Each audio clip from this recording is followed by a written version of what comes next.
The following podcast contains spoilers and words that my mother would prefer I did not say. We watched a thing. We watched a thing. Hello everybody and welcome to We Watched a Thing. As always, you've got Billy, and this week I'm joined by a very special guest making his debut on the pod. It's John from the Pint. How you doing, mate? Hey Bill, what's going on, man? How you doing? Man, it's a pleasure to have you here. You've been podcasting for a very long time. In fact, it was very fun when we noticed that we were almost lockstep with our episode numbers, which was a bit of fun. Yeah, like I think maybe within one of each other. Yeah. Yeah. And this is exciting. I've been very keen to chat about this film. Before we get started, let me ask you. Obviously, you're a big pop culture guy. Are you a Jurassic Park fan? Where have you been on the franchise since the first one? I realized after seeing this one in the theaters, I was thinking about it. I saw all of them in the theaters. Yeah. The first one came out when I was a senior in high school, and I think the first one stands the test of time as being a true classic. Yeah. And I guess the best way to put it is it's pretty much been diminishing returns since then. Yeah. Every once in a while, so the second one was The third one, I think, had moments, and yeah. I think as kind of a popcorny version of it, a little bit more popcorny, it was fun. And I actually liked the first Jurassic World because, to me, it was like the Force Awakens effect. It was like, we're just going to remake it. We're going to have new characters, but it's still in the same universe, and it's not a hard reboot. And then there have been the last two, which we're going to talk about the last one. Yeah. Well, let's get straight into it then. Jurassic World Dominion is a 2022 American science fiction action film directed by Colin Trevorrow, written by Trevorrow and Emily Carmichael, based on a story by Trevorrow and Derek Connolly. It's the sequel, of course, as you said, to Fallen Kingdom and all the others. It's the sixth in the franchise. And it stars, of course, Chris Pratt, Bryce Dallas Howard, Laura Dern, Jeff Goldblum, Sam Neill, B.D. Wong, Omar Sy, Isabella Sermon, Justice Smith, and Danielle Pineda. And I'm going to ask you this, John. What is it about? It is... it's a more complex question than you'd think it would be. Yeah. There's a lot... There's simultaneously a lot and nothing going on in this movie at the same time. So at the end, Jurassic Park Fallen Kingdom... the Isla Nublar explodes in a volcano, and the dinosaurs are brought to the mainland. And then the second half of the movie, they're going to be sold in black markets. And there's a clone girl, by the way. She's a cloned human, and that one ends with her releasing all the dinosaurs into the world. Yeah. And now we're 4 years later, I think they say, and we're living in a world where dinosaur and man are co-inhabiting the world together, and there's locust, Bill. And, just, I don't know. I don't know if I can do this. I don't know if I can tell you everything this fucking movie's about. It's goddamn ridiculous. It's ridiculous. I'm right there with you with what you said before. I loved the first film so much. I actually rewatched it last night, because my daughter, who is about to turn 8, she's been super keen to watch it. And I would have let her watch it earlier. I was probably about 6 or so when I saw the first Jurassic Park, but she's a little bit of a wuss. So we watched it and she loved it. And it was so much fun to watch it with her and see her eyes light up at these dinosaurs and the sense of fun and stuff.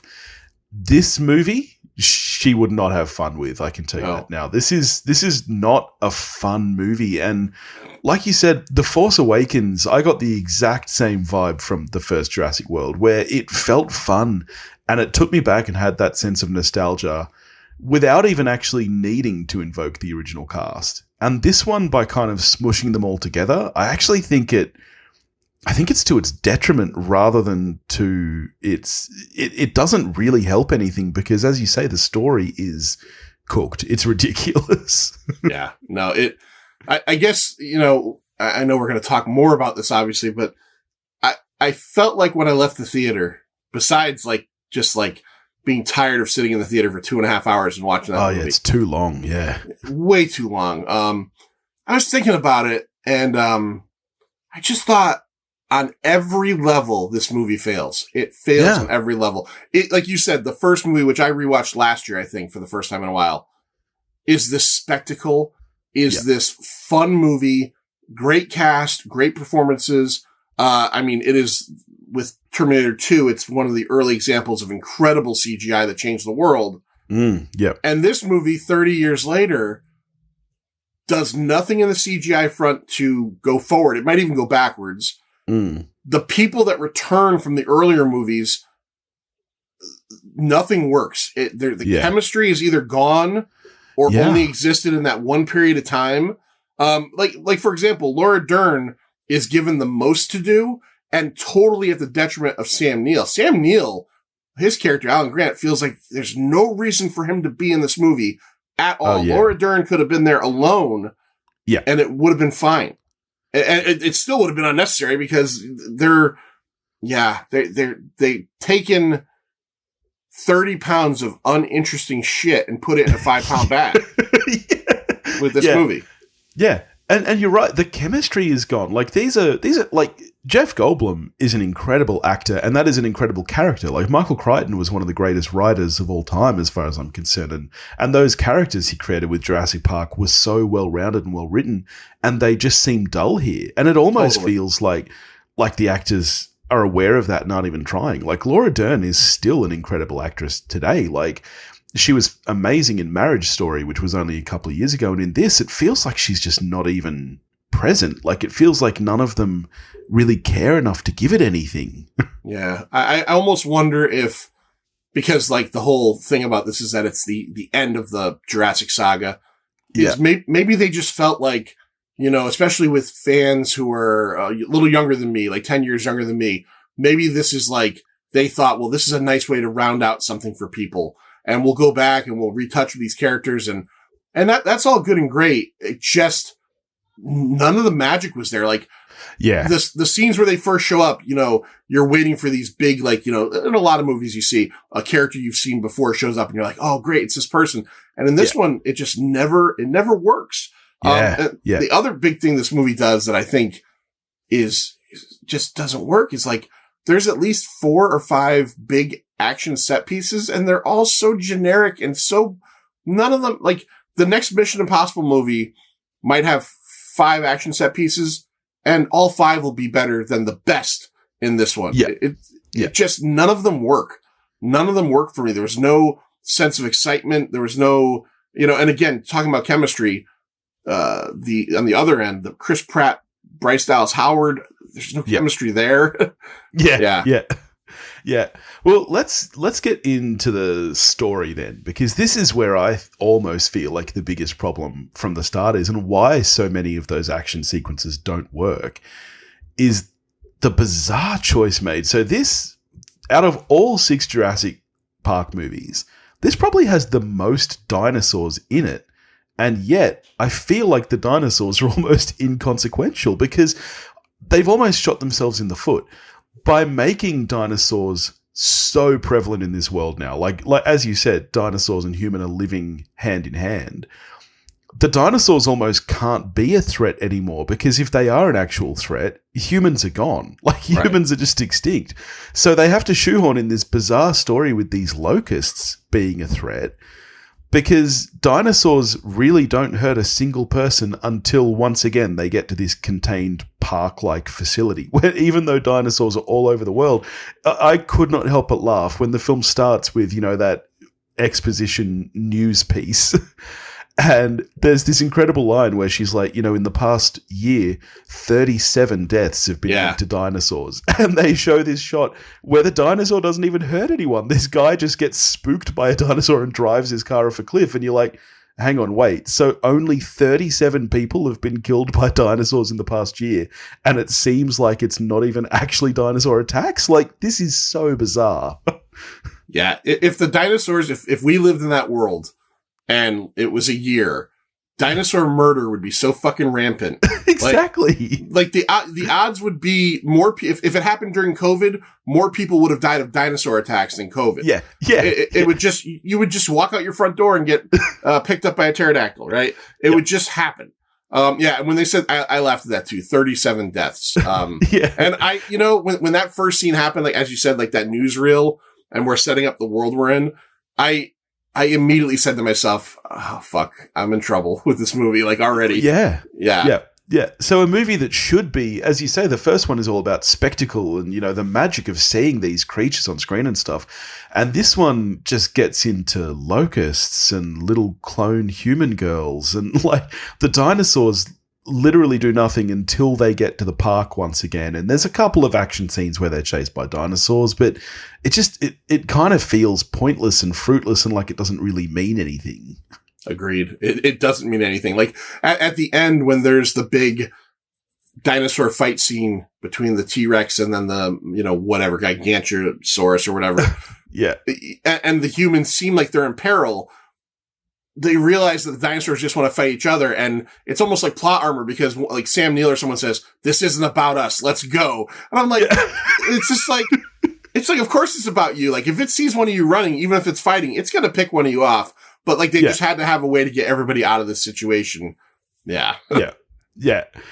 It's just bizarre. And even the concept of this being the last Jurassic World movie or Jurassic Park movie, whatever you want to call it these days, is just bizarre because the way it kind of ends, there are still dinosaurs all over the world now. Like the world is never going back to normal. Like this is not... It's no longer the scope of something that could ever be recovered. The first Jurassic Park movie ends and that, okay, the dinosaurs are still alive on the island. Of course, they could escape whatever. It was actually really interesting rewatching it last night and remembering that they never establish any kind of flying dinosaurs in that film. In the book they did, but not in the movie, yeah. Yeah, which is interesting because then in your head when it ends, you're like, oh, okay, well, maybe they are just contained to that island.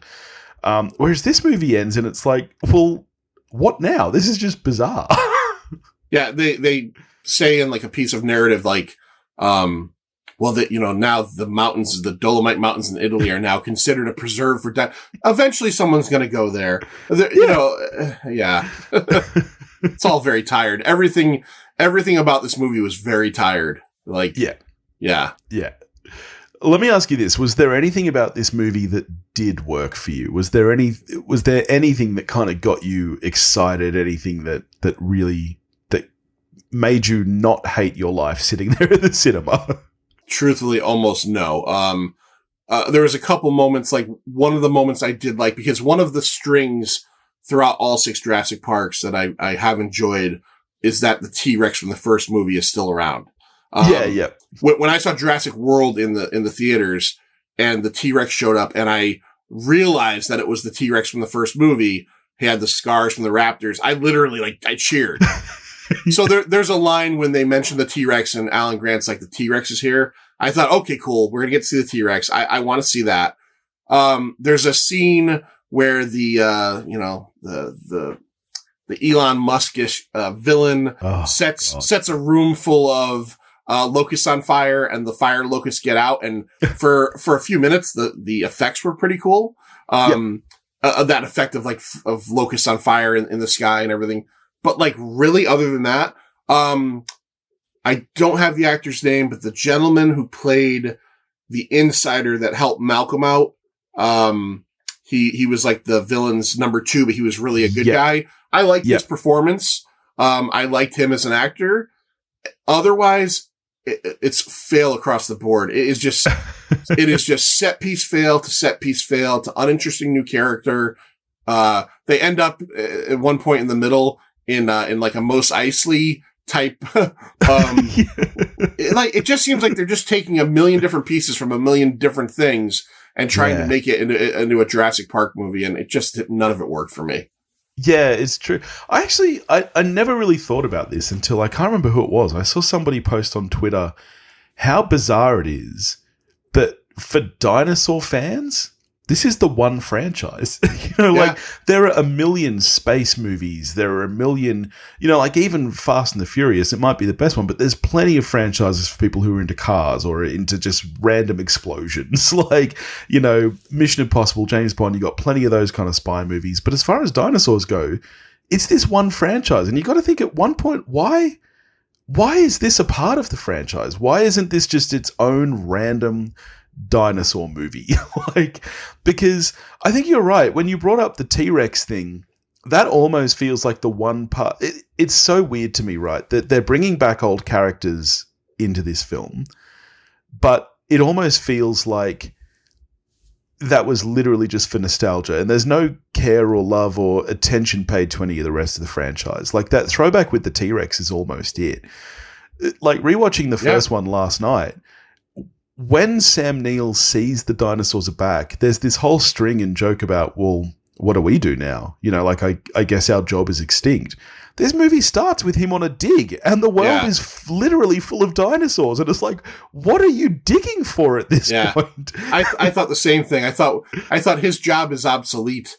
And he mentions that he doesn't have funding. It's because nobody gives a shit about dinosaur bones anymore, guy, because there are dinosaurs on Earth. Yeah. And that could have actually been an interesting thread to pick out. And, you know, like, think about what would your characters be doing now in this world. But instead, we're just treated to, I guess, just shoehorning him in for nostalgia. Yeah. Oh, man. This movie. Oh, Billy, you, I think the way to put it, Billy, is I went to a matinee, and I think you're gonna have to Venmo me $8 American. No.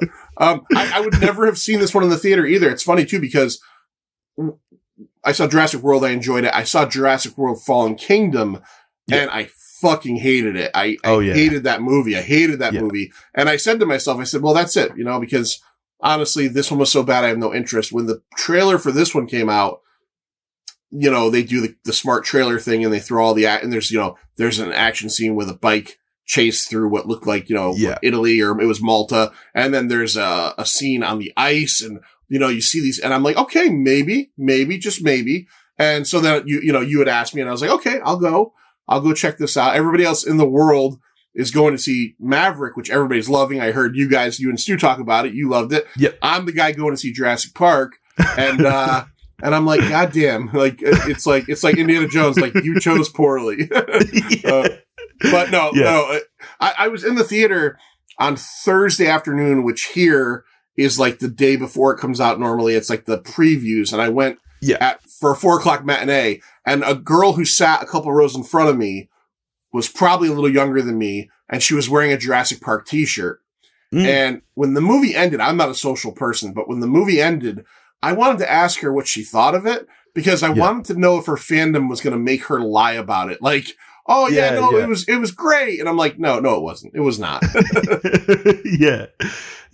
It's just kind of sad, I think is the word. It makes me sad as such a huge fan of the first one. And it's funny, like, thinking of diminishing returns, I don't think it really got that bad until the movie before this.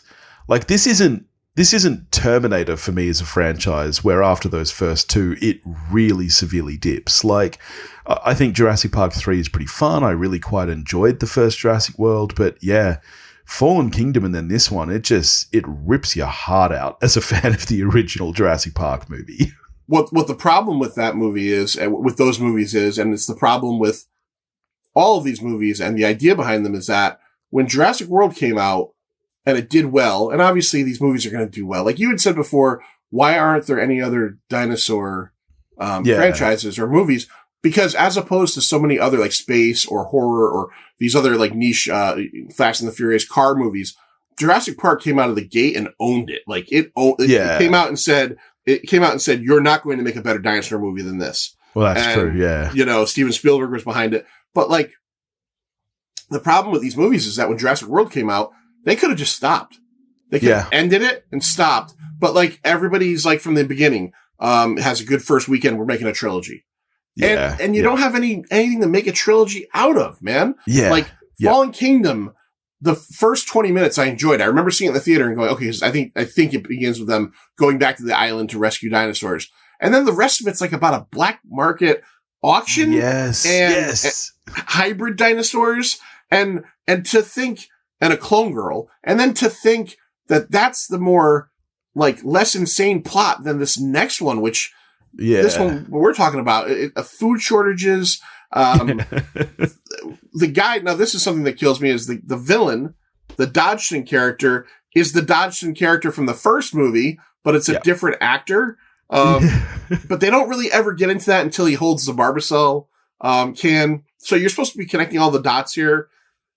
The BD Wong character keeps showing up and is either nice or evil in every other movie. I know, and you can never predict.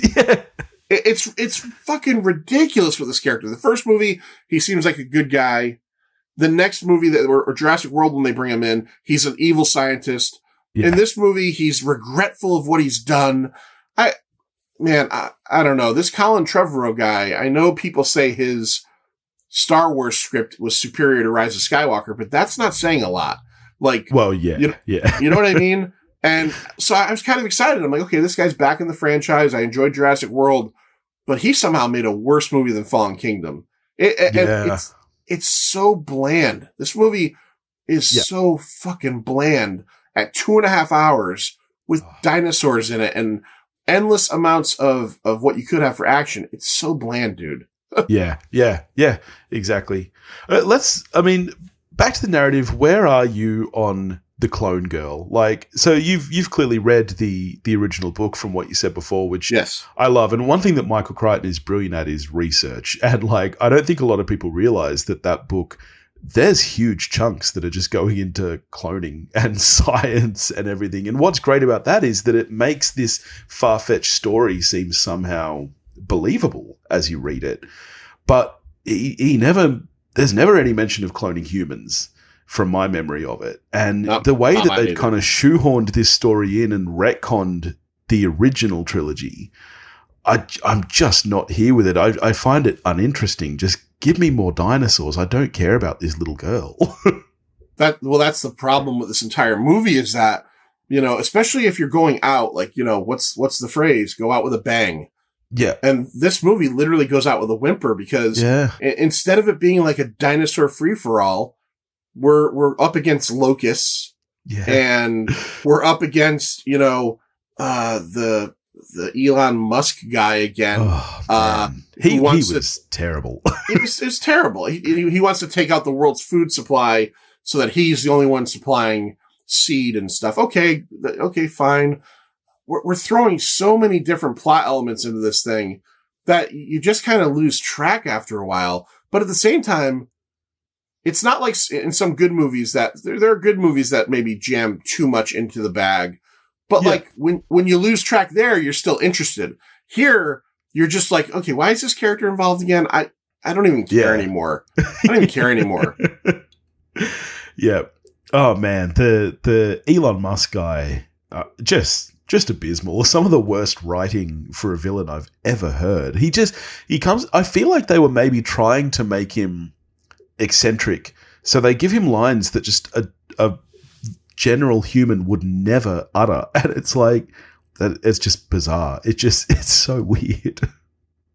Yeah, I think you're basically covering the whole thing. The whole thing is just bizarre because honestly, it'll go down in history as, in my mind, being one of the blandest, weakest, big box office summer movies of all time.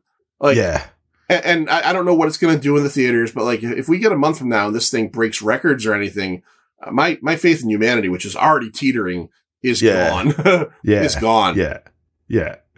I mean, how crazy is the whole plot device where to stop a dinosaur, apparently all you have to do is hold your hand up and very politely ask it to stop.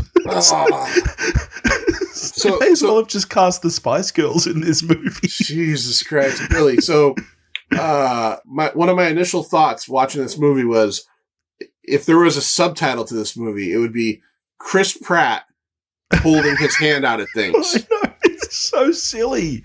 And then getting other people to become brave enough to hold their hands out of things. Now, I know in Jurassic World that was his thing because he was a trainer. I get it, and I remember that. But literally in this movie, he does it 190 times. Oh, yeah. Yeah. And the difference is, in Jurassic World, I mean, sure, they were still dinosaurs, but they were captive animals. Like, so it makes sense that you could train them to some extent. And he's also got the little clicky thing that he's doing or whatever. But in this, he's just going up to random, wild, massive dinosaurs. Oh, no, it's all right. You just hold your hand out, mate. They'll stop. Yeah. Yeah. It's Well, so silly. bringing Chris Pratt up, I think, is important too, because, and I don't remember Fallen Kingdom very much, but I can tell you one of the things that this movie lacks heavily that Jurassic World and the other movies, at least managed to insert into. There's no humor in this movie. There's no humor in this movie. This movie takes itself too seriously. And in all honesty, Chris Pratt, to me, it was evident that he was just phoned this in. Like, you know, like in the first movie, he seemed genuinely involved. And in this one, again, Fallen Kingdom's a blur, but this one, I'm watching him on the screen and just going, man, he just seems like he's just collecting a check and waiting for Guardians 3 or whatever's next for him. Yeah. I mean, even his character, I feel like they just... part of that, I think, is just the bloat of this film. Like, you know, cool, it's fun to bring back the original cast, whatever, but there's too much in this film. There's too many characters. You've got maybe, honestly, by the time you got the 3 originals, you've got Pratt and Bryce Dallas Howard and the clone girl now. You've got like 6 or 7 characters that you're trying to follow the whole film. Like what you said about Alan Grant, Chris Pratt's character may as well not really be there. Like, as far as that side of the fence goes, Bryce Dallas Howard is, for me, the MVP of this film. I think that she actually still seems like she's giving it something. They don't do a lot with her character still, but I think they do more with it than they do with Chris Pratt's character. But yeah, there's too much, to the point where you literally do not care about these characters, because why would you? Yeah. Yeah, they seem to have shifted the lead to her a little bit in this one, and she does seem to get more of the action beats and more of the I mean, obviously he has the big motorcycle chase, but yeah. Like there's the whole bit where, you know, someone has to go find the clone girl, and even Chris Pratt and his character are like, you know, you're her mom, you go do it. Like he's handing it off to her. And then, you know, and then they try to kind of like get him involved story-wise with the new pilot character. Now we're introducing another new character. Oh, yes, of course. I forgot about her even. and in all honesty, I get it. I get this is a Jurassic World movie, and we want things to be happy in the end. But not only that, but you get all these characters and nobody dies. Not even one of them dies. They all make it. That bothers me. You know, in Jurassic Park, not everybody made it, you know, some of them are peripheral, Samuel L. Jackson and the lawyer on the toilet, but like, there's very few deaths in this movie, again, based on the dinosaurs, and they're in a very highly concentrated dinosaur area. I actually can't think of a single dinosaur death in the film. I mean, there must have been. The bad guy, he gets the same death as Dennis Nedry, which I think they're trying to call that back. Who cares? You know? Yeah, ridiculous.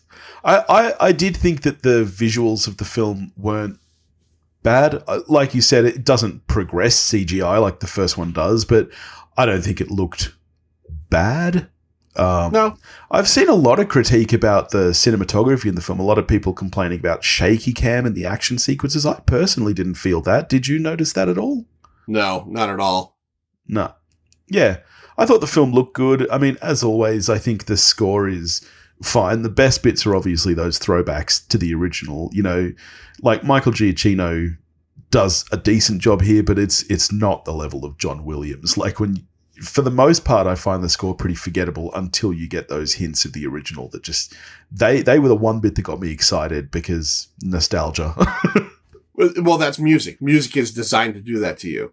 And, you know, and the Jurassic Park theme in particular is maybe one of John Williams. I don't want to say it's not lesser known, but it's not maybe on the level of like Indiana Jones or Jaws. But I mean, it's so memorable and it's so good.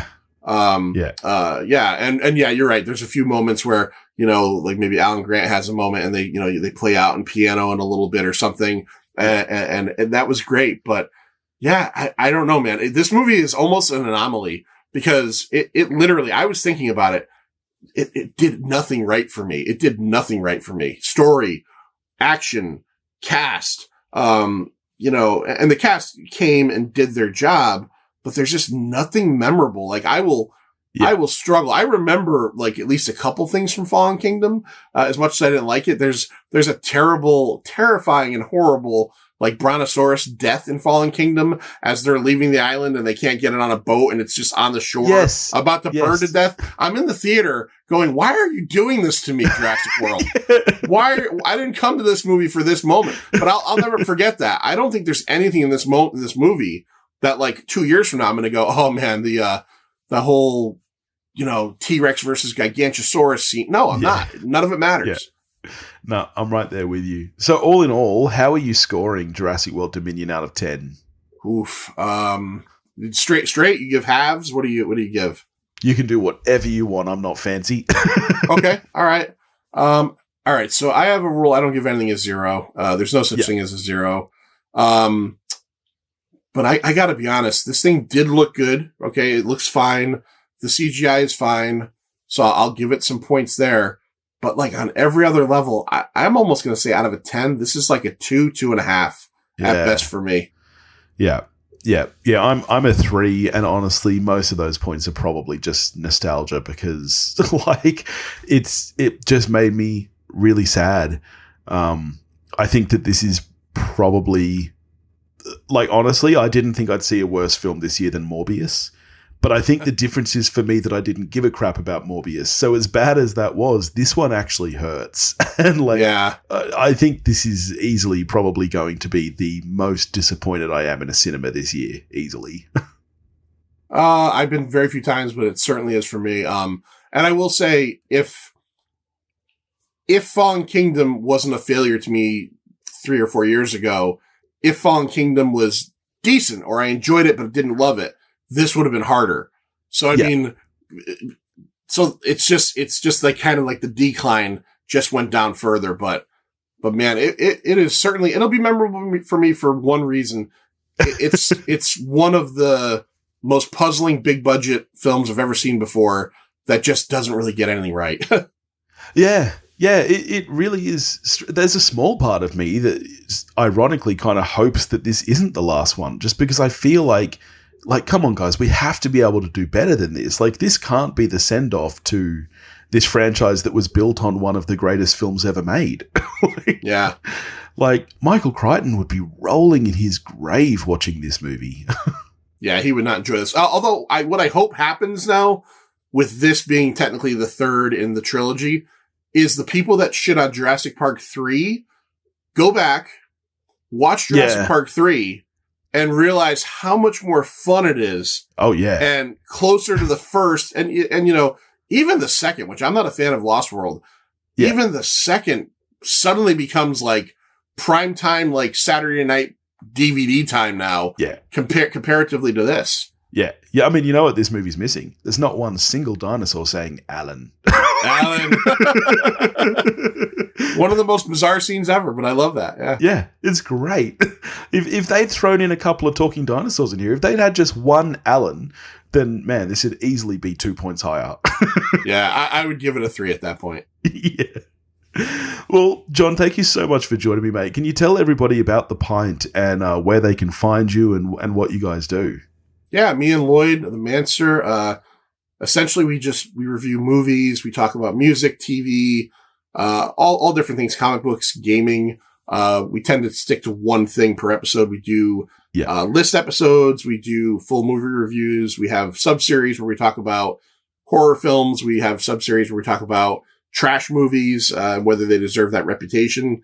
And you can find us on every podcatcher out there. It's under the Pint, or the Pint, as they say over on the Countdown, a pop culture podcast. And we're weekly and, check us out, please. Pretty Please with Sugar on top.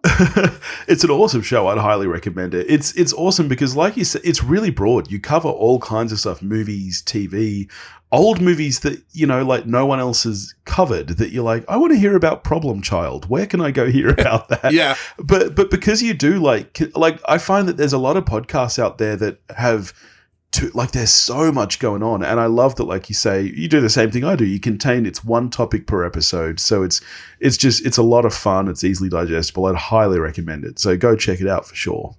Thank you, Billy. Thank you. I appreciate it. No worries, man. All right. Well, next week I will be joined by the great Sean Carney from the Scaredy Boys podcast. We're going to be getting to Men, the new Alex Garland film, which I'm really looking forward to.